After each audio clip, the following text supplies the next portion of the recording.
Foi? Pode falar. Boa noite a todos que estão presentes, a todos que estão online. E vamos para mais uma terça-feira de estudo. Orando antes, pedindo a proteção dos amigos espirituais, para que nos abençoe essa noite, tanto para o estudo, quanto para a segunda parte do nosso trabalho, que é o tratamento. Então, que Jesus nos abençoe, nos intua, nos oriente, nos assista nas nossas necessidades no momento do tratamento. Que assim seja. Continuando o estudo de Hamed, dos prazeres da alma, hoje nós vamos falar sobre liberdade. Eu trouxe, antes de começar a entrar no livro, o conceito de liberdade, porque é muito fácil falar liberdade, mas o que é a liberdade? Qual é o seu conceito? É o direito de agir, pensar, expressar-se livremente, desde que não viole os direitos dos outros. É um conceito fundamental em ética, política e direito. E eu trouxe aqui também que no âmbito geral, social, nós temos 5 tipos de liberdade. Primeiro, liberdade individual, que é o direito de fazer escolhas pessoais, tipo religião, profissão, estilo de vida. Liberdade de ir e vir, de expressão e de pensamento. Segundo, é a liberdade política, direito de participar da vida pública e das decisões políticas, tipo votar, se candidatar e protestar. Terceiro é a liberdade de expressão, é um direito de manifestar opiniões, ideias e sentimentos sem censura. Não posso falar nada mais. Pode. Não. Deve. Hoje nós não estamos vivendo essa liberdade total. Estamos tendo certos limites para expressar nossas opiniões, principalmente políticas. Então, é uma liberdade que não está sendo muito assim, como que eu vou dizer, não é abrangente, não está sendo muito respeitada, vamos colocar assim. Mas a gente vai lutando para realmente essas liberdades se tornarem realmente respeitadas. Temos a quarta, que é a liberdade religiosa, que é o direito de escolher, praticar ou não uma religião. E quinto, é a liberdade econômica, é o direito de empreender, consumir e trabalhar com autonomia. Nós temos limites para essa liberdade. A liberdade de uma pessoa termina onde começa do outro. Nós temos leis e normas sociais que regulam o uso das liberdades para garantir a convivência justa. Isso aí é no âmbito social. Já Hamed, ele aborda a liberdade de uma outra forma, de outro ponto de vista, que seria a liberdade como conquista do progresso da alma. Aí vamos começar a ler.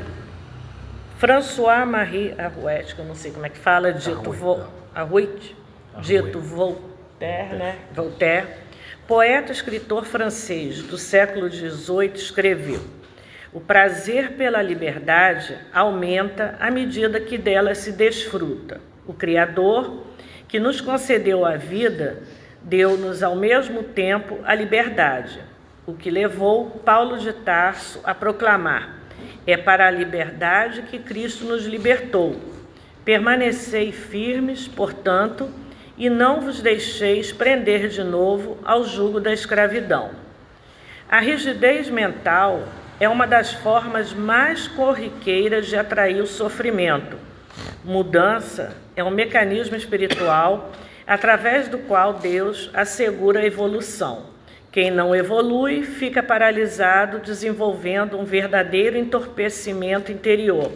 Aqui a gente pode lembrar da síndrome de Gabriela, Para quem não conhece, teve uma novela que a música, o tema da música era Eu Nasci Assim, Eu Sou Mesmo Assim. Aí, quando tem as pessoas que não se abrem para novos pensamentos, para novas ideias, é tido como tendo a síndrome de Gabriela, que nada mais é do que essa rigidez mental, que não é legal para ninguém, né? Porque nós precisamos estar aberto às mudanças.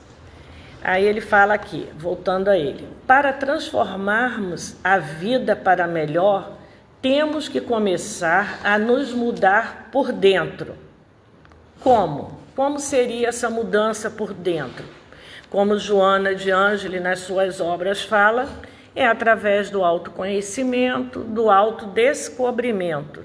Só assim, conforme a gente vai se abrindo para essas mudanças, para nos conhecermos, essas mudanças vão vindo de dentro de nós. E ele continua: para tanto, precisamos inicialmente desfazer os diversos conceitos equivocados que nos foram transmitidos de forma não intencional pelos nossos pais, avós, amigos, professores, ou até mesmo pela literatura de diversas correntes de pensamento científico, filosófico e religioso. Talvez estejamos tão rígidos intimamente que sentiremos dificuldade em dar os primeiros passos rumo à liberdade, mas com determinação e com o passar do tempo, tomaremos consciência cada vez mais de como é agradável e realizadora a mudança interior. Aí tudo se tornará mais fácil. Quando nos desfazemos das crenças inadequadas, morre em nós tudo aquilo que é velho e passamos a reformular ou remodelar novos caminhos, dinamizando a casa mental. Quer aceitemos ou não, o mundo está progredindo, a natureza está em constante evolução, por isso temos necessidade de fazer uma constante autoobservação dos nossos valores, ideias e crenças. Nesse parágrafo aqui, que fala das diversas correntes de pensamento, eu coloquei o seguinte: científico. Antigamente, se fazia uma cirurgia sem esterilizar os instrumentos cirúrgicos. E com estudos veio a necessidade da esterilização dos instrumentos para haver menos infecção, menos mortes. Isso é um progresso científico e é uma mudança, porque até então ninguém considerava a questão da esterilização. Na questão aqui do religioso, antes de tratarmos os doentes psiquiátricos como também com problemas obsessivos, tudo era só no âmbito psiquiátrico. A pessoa era doida, era internada, levava choque, ninguém considerava a parte de obsessão, de um problema espiritual. Atualmente, com os estudos também na parte religiosa, nós fomos tendo Kardec e outros estudiosos da religião, da doutrina, né, falando sobre os obsessores. Então, isso também foi um progresso religioso que nós temos que considerar, que eu já tive palestras, já ouvi palestras, que no hospital psiquiátrico, 90%, uma base de 90% das pessoas que estão internadas ali é problema obsessivo e não necessariamente problema psiquiátrico. Então, isso foi uma mudança nesses dogmas que a gente tinha, nessas coisas que a gente ouvia, não, ele é doido, ele é louco. Hoje não, a gente já considera pessoas com transtornos obsessivos. Isso é uma mudança que a gente precisa considerar, ver com outros olhos e não ficar engessado com uma ideia de que eu aprendi isso, não vou mudar de maneira nenhuma. Nós precisamos ter um conceito sempre de mudança. O mundo evolui, a gente evolui e não precisamos necessariamente perder a nossa essência, os nossos valores, tá?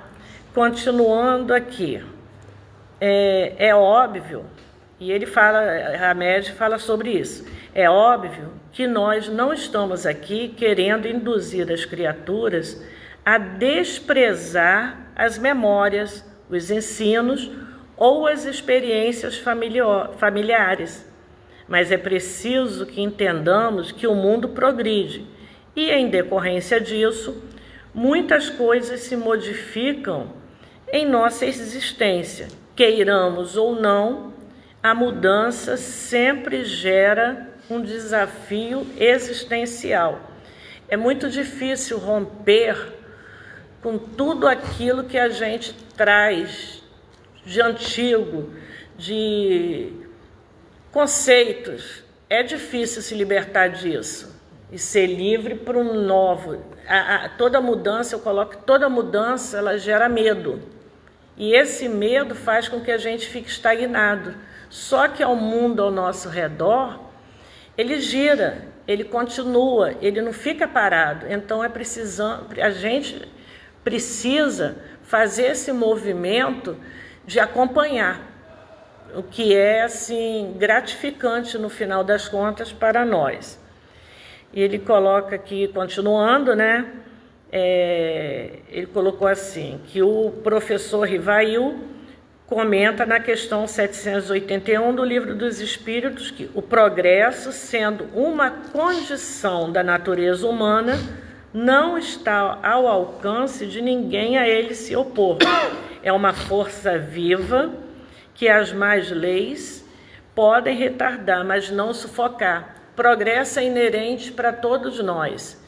Cada um de nós aqui estamos em uma escala evolutiva, uns mais, outros menos, um mediano, mas estamos caminhando.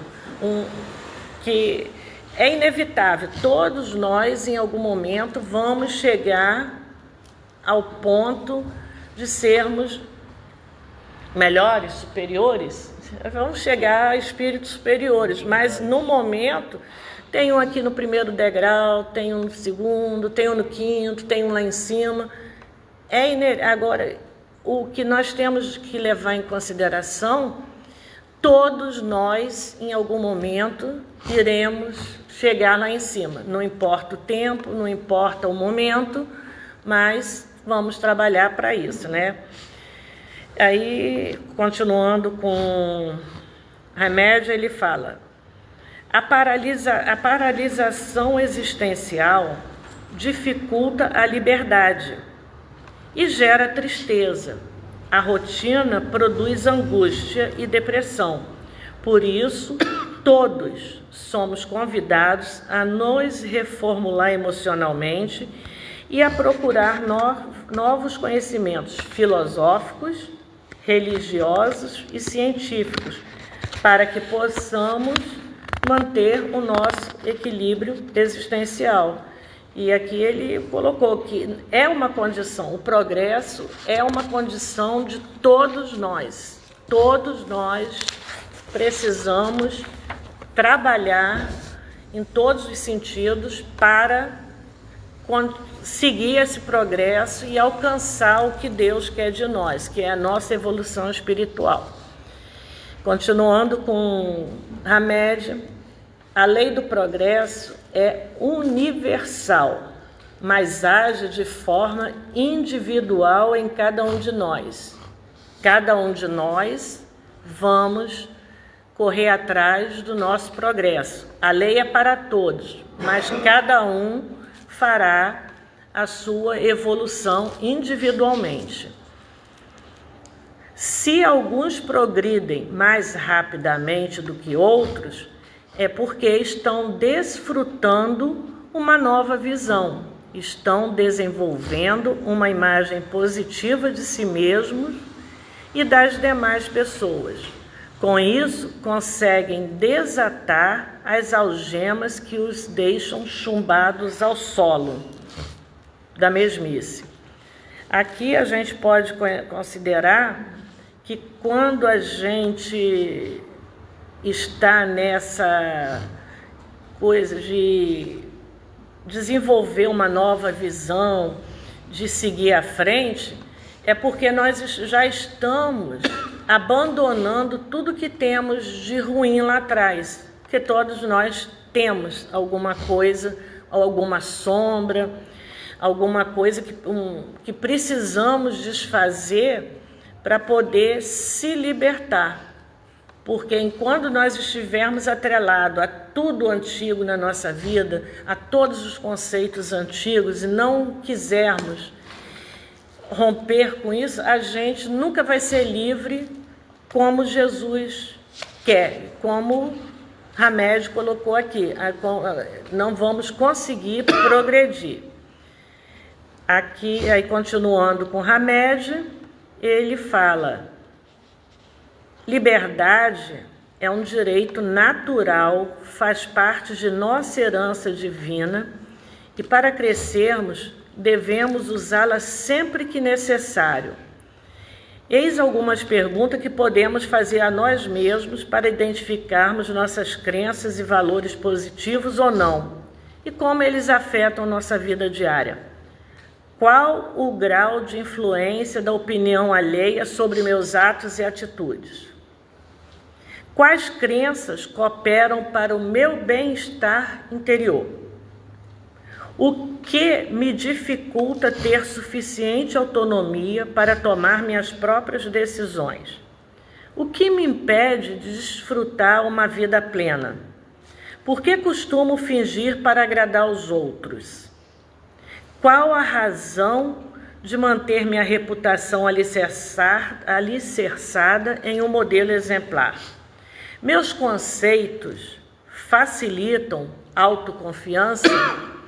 Isso são reflexões que devemos fazer para saber o que está me impedindo de ser livre, de ter, assim, aquela possibilidade de abandonarmos esses conceitos antigos, é o que a gente costuma falar, o homem velho. O homem velho é o que nós trazemos lá atrás, é o que não conseguimos romper ainda para podermos caminhar, não é isso?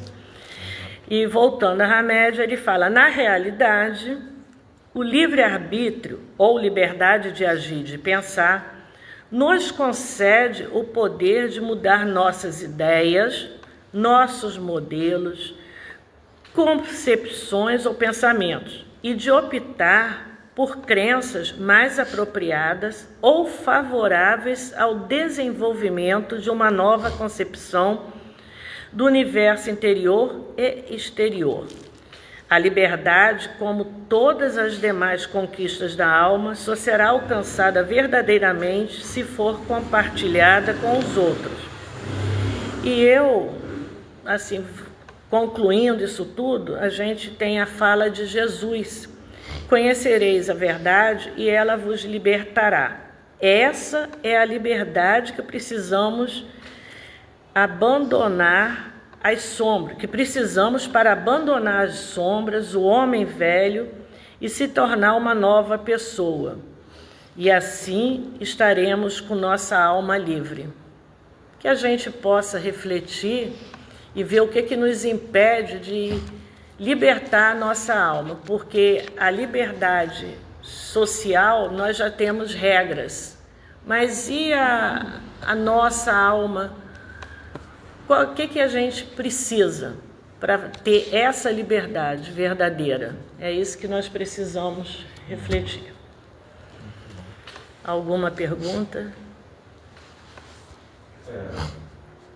Parece que essa palavra foi um pouco baseada e guardada naquilo que eu estava mencionando ali. A falta de entendimento também sobre essa obsessão também, os calunianos. Porque, hoje eu faço um tratamento psiquiátrico Eu não consegui entender na realidade o que está acontecendo comigo. Essa... Se eu conseguir me libertar do mal que parece invisível.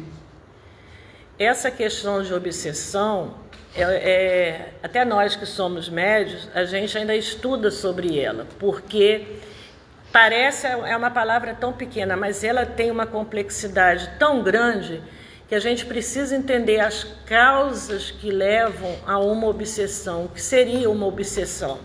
Então isso precisa realmente de fazer um estudo, de repente uma pessoa sentar com você, esclarecer assim superficialmente o que seria uma obsessão, entendeu? Porque mesmo nós aqui, toda segunda e quinta-feira, estudando a questão da obsessão, né, Leonardo? Cada hora que a gente vê casos que são coisas novas, então nós também estamos aprendendo, porque é muito complexo. Para você, eu acho que Leonardo já te orientou no sentido de repente, procurar um livro, né, Leonardo? Sim, falei para ele vir amanhã para a gente conversar. Que aí ele te explica o básico. Aí porque hoje não seria o caso. Mas você, quando começa a entender que tem outra vida, que nós temos passados que não foram tão bons e que tem pessoas que querem, que não teve a oportunidade de voltar. Eu não posso falar muito, porque senão estou fugindo aqui do tema. Está respondendo uma pergunta. Então, aí a gente começa a entender por que a gente passa por tanto sofrimento, por tantas coisas que a gente fica, mas eu sou tão bom, eu nunca fiz nada. Só que quando a gente começa a ter esse conhecimento de que existe vidas passadas e nós criamos débitos lá atrás, a gente começa a entender essas perseguições. Deu para entender um pouquinho só? Já abriu o campo amanhã. Ai, meu Deus, fala. Eu tive, minha família me internou 25 vezes. Eu nunca pedi para psiquiatria. Foi Felipe Pinel, Clínica da Rádio, 3 Rios, Abrigo João Viana, Henrique Rocha, tudo por eles. Eles simplesmente ligaram, a ambulância vinha, não podia fazer nada. Eles saíram de 3 Rios para me pegar no Rio, dentro do trabalho. Mas isso foi minha família que fez. Eu nunca pedi. Era no mínimo 90 dias na frente. Nunca me curou de nada. Mas o senhor está no caminho certo. A partir do momento que o senhor está aqui, o senhor está se tratando espiritualmente. Mas eu vim conhecer bem mais tarde. Nunca é tarde. Para Deus nunca é tarde. Às vezes o senhor veio no momento certo. Eu fico revoltado. Eu estava bem, eu não estava fazendo nada. De repente, estava lá em Pereira, estava lá, 90 dias lá dentro. Falar alguma coisa? É só colocar para o senhor o seguinte, eu vou falar que o senhor já se posicionou aqui na frente, já deu o testemunho da sua vida, né? Às vezes, por questões de dependência química, o senhor pode falar assim, não está fazendo nada, estava trabalhando, mas de repente estava fazendo uso de álcool, qualquer outra substância, e sem conseguir deixar. E a visão do dependente, eu sou psicanalista, eu trato dependentes químicos, né? Eu sou especializado em dependência química. E a visão do dependente é uma visão... Narciso, fica à vontade. Pode passar. A visão do dependente químico, ela fica obnubilada, isto é, ela fica falha, ela fica escurecida. E o dependente químico, muitas vezes não, na maioria das vezes, não vou falar sempre, porque é uma palavra muito extensa, mas na maioria das vezes, e geralmente, isto é, quase sempre, ele só olha para ele e não consegue enxergar os malefícios que está causando na família. E a família adoece junto. E como? Eu sei porque eu tenho primos dependentes químicos que se envolveram com o tráfico também e que chega a uma situação em que às vezes denúncias são necessárias. Porque se mãe, se qualquer outro parente que mora no mesmo ambiente não age conforme passos que a gente já conversou, já falou, algumas pessoas começam a nos falar assim: denunciei, porque eu não aguento mais. Às vezes nem são pessoas da família, são pessoas até vizinhas. E a família, ela adoece no seguinte sentido: é o que a gente chama de comportamento codependente. Às vezes uma mãe, um pai, um irmão, uma irmã fica tão atrelado àquela pessoa e quer salvar aquela pessoa. Só que começam a haver discussões diversas, porque a pessoa não sabe como lidar e o familiar também não procura ajuda. Não vai procurar um Al-Anon, que é do AA, né, para auxiliar famílias. Não vai procurar um Naranon, que é do NA, né, Narcóticos Anônimos, que também faz reuniões mensais para auxiliar as famílias. E ali, né, cada um falando a respeito de si, vão aprendendo a lidar com as situações. Tem 2 grupos aqui em Campos, são pastorais da Igreja Católica, que têm abordagens diferentes. Um tem uma abordagem muito rígida e fala com os pais o seguinte: se seu filho chegar tarde da noite em casa, não dá a chave não, não abre não, deixa dormir na rua, não sei o quê. O que acontece com essa abordagem? Não está funcionando. Outro grupo lembra um bispo que veio aqui visitar, nessa outra pastoral de sobriedade, de outra paróquia. Esse bispo deu uma palestra e usou uma frase do poeta Mário Quintana: me ame quando eu menos mereço, porque é quando eu mais preciso. Então a postura deles é diferente. A postura deles é de acolhimento, né? Chegou tarde, abre a porta. Quer a chave? Tudo bem. A pessoa está tomada naquele momento pelo uso de drogas, não vai se conversar, não vai se brigar, não vai se falar. Você está alcoolizado, você está bêbado, você está drogado. Não. Vai se buscar fazer o possível para estar acolhendo aquela pessoa, mas também colocando determinadas responsabilidades, né?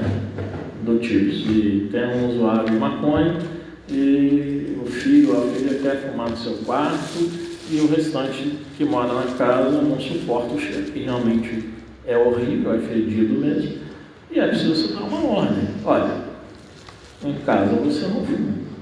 Mas eu não posso fumar na rua porque a questão do porte de 40 gramas é uma coisa, mas é um ato ilícito para eu fumar na rua. Não. Então você se vira, você fuma em qualquer outro lugar, mas em casa não. Ou você, o mínimo que nós estamos a te pedir. Não estamos te pedindo nada. Estamos nem pedindo para você parar, mas você não fumar em casa. Conversas. Se não se aceitar, aí converse-se de novo, né? Faz uma reunião em família, coloque-se em votação. Claro que a pessoa vai saber que vai perder. A maioria vai dizer: não quero você fumando aqui. E vai se conversando, sempre que tiver possibilidade, vai se conversando com a pessoa usuária sobre os problemas que se causam, né? Vem crises de abstinência, por exemplo, quando o usuário começa a buscar deixar, né, a substância. Independente de crise de abstinência, tem os efeitos, né, que o uso de substâncias psicoativas causam, que são os mais diversos, né. Esse dia eu estava numa van, estava indo atender pacientes, e tinha uma senhora que ela ficou muito interessada, entrou um deficiente visual na van, pedindo socorro, e as pessoas ali com aquele sentimento de piedade, né, por ser um deficiente visual, mas meu sentimento de piedade não foi por ele ser um deficiente visual, meu sentimento de piedade foi por ele ser um usuário de maconha. Ele estava cheirando maconha da cabeça aos pés. Eu vi assim, ele está com um grave problema. E o problema maior não é o uso da droga. A causa não é a droga. A causa é a dor que está por trás de quem usa a droga. Há o Dr. Gabor Maté, que é um psiquiatra especializado em dependência química, reconhecido internacionalmente, tem estudos, né, profundos. Um dos livros ele usa uma frase muito simples: por trás de todo usuário existe um afeto que está ali presente, gritando. Uma das minhas professoras de psicanálise, né, em dependência, no tratamento de dependentes químicos, a professora doutora Rosane Trapaga, ela falou o seguinte: ela teve um paciente que era usuário de maconha e outras drogas, deixou as outras drogas e ficou usando maconha. Então, ela sabe dos efeitos. A maconha gera depressão, a maconha gera irritabilidade, a maconha gera desânimo com a vida, dependendo do organismo de quem usa, vai gerar uma psicose, vai gerar alucinações, né? Pode desencadear esquizofrenia, né? Paranoias, manias de perseguição. E aí ela falou que esse paciente ficou só na maconha, porque ele dizia enganosamente, né, que muita gente fala, a droga é leve. Não é leve, não. O álcool no marcador de problemas na droga, ele está 75, o marcador dele. É o mais alto, até porque é a droga mais acessível. O segundo é a cocaína, o número 40. Em terceiro lugar vem a maconha, com 25. Porque hoje você coloca muito mais tetrahidrocannabinol na maconha, que é a substância psicoativa dela, 30 a 60 vezes mais do que nas décadas de 50 e 60. E aqui não é apologia que a maconha tinha que voltar a ser o que era lá não, porque lá está bem prejudicada. E aí eles colocam, né, a chamada skunk, né, que é a maconha forte, é a da pura, né? Para a gente estudar, a gente tem que saber também os termos, né? E eu vou aprendendo muito com os próprios dependentes que eu atendo. Eles vão falando, eu vou lendo, e às vezes quando eu não sei, eles falam um termo. Que termo é esse? O que isso significa? Essa é a da boa, é a pura, não é prensada, é direto da folha em si mesmo. E aí, a partir dessa questão, eu comecei a falar sobre Navan, né, esses aspectos, e as pessoas ficaram olhando para mim, né, gostando de ver aquela explicação, né? E a Rosane Trapaga, ela falou que o paciente dela, por considerar a maconha uma droga leve, ele contou a ela o seguinte numa análise, né, que ele autorizou ela a relatar. Ele ia para um motel, mas ele não ia ficar com mulher nenhuma no motel, parceira nenhuma. A parceira dele era a maconha. Ele ia para um motel e ficava maconha. Até que chegou um momento que, numa sessão de análise, ela pergunta, né, a ele o que realmente o fazia, o que ele sentia, o que fazia não, o que ele sentia em estar num motel fumando a maconha. E ele falou assim: ela é minha parceira. Aí ela pensou, né, será que é um problema com alguma figura feminina? Porque ele estava falando do feminino, né? José Carlos Oliveira acompanhando, falando verdade. Valeu. E ela pensou numa companhia, né? O psicanalista tem isso, né? Não é que a gente culpa a mãe, de maneira nenhuma, isso é um erro, tá, gente? Freud jamais falou isso, culpar a mãe. Isso aí é um erro de interpretação muito comum até em determinados profissionais. E ela ficou: será que a figura feminina pode ser essa? Uma mãe? Uma irmã? prima, será que é algum relacionamento que ele teve?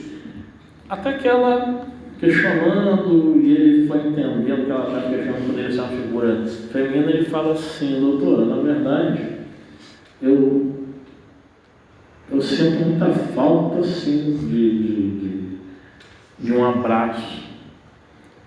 E eu não tenho esse abraço, por exemplo, do meu pai. Eu não tenho um abraço dele. Era o pai a figura. Não era a figura feminina. Era a figura masculina. Era a figura paterna que estava fazendo falta. A figura paterna, o pai dele existia, mas o pai dele não cumpria a função de pai.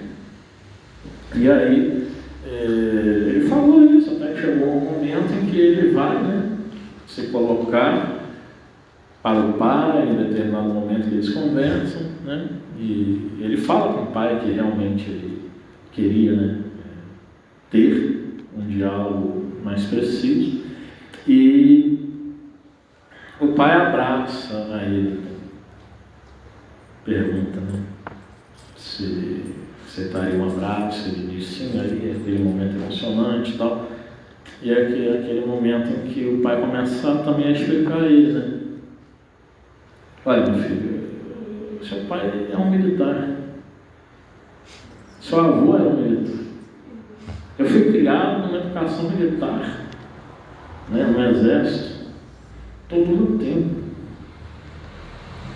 Então meu filho, a minha conduta foi a mesma do seu avô comigo. A minha conduta com você foi a mesma do seu avô comigo. Né? Me desculpe, mas foi a mesma. Aí o filho fala, não pai, eu compreendo. Aquela postura mais fria, aquela postura de não ser amorosa. Não é que militar não seja amoroso. Né? Mas o caso dele especificamente foi esse. E aí nós vamos perceber hoje, né, os conceitos de masculinidade mudando, não mudando para deixar o homem afeminado, nada disso, mudando para, né, o homem se colocar na sua sensibilidade, né, o homem realmente se abrir. Uma das coisas mais difíceis que há é ver isso, o Carlos André se abrindo, ver o seu Milton se abrindo, né? Isso é o mais difícil, porque nós somos educados para sermos fortes e sermos silenciosos.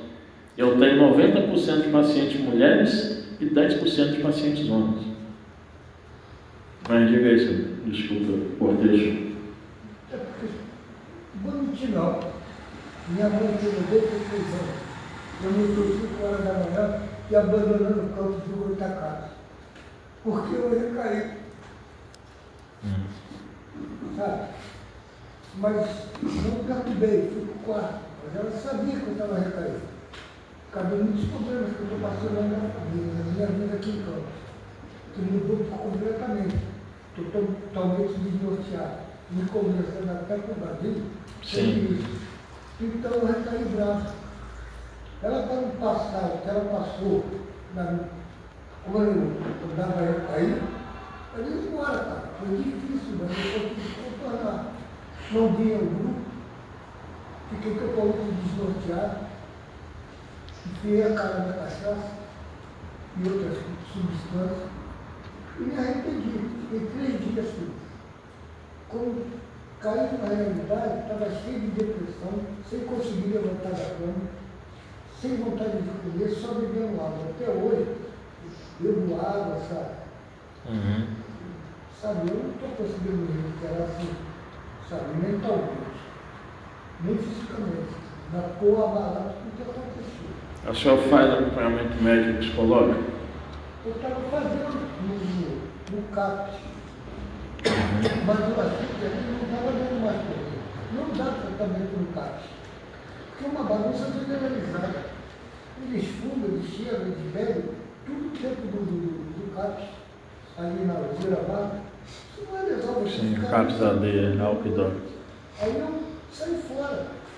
Melhor para mim sair fora, procurar o AA, ou procurar um grupo da minha, que é o grupo independente que é do AA, que é para álcool e droga. Sim. Droga tem na igreja, eu estou indo lá. Sim, o NA. Não é minha americana, mas é tudo bravo. Tu conhece ele lá. Sim, sim. Tudo um xingando o outro, brigando lá dentro. Aí eu também uma turma embora. Mudou. Aí volta o episódio. Aí eu não tô mais. Recaídas na dependência, elas são um fato, e o sentimento de culpa depois ele também, né, é grande. Mas aqui o senhor tem atendimento médico, né?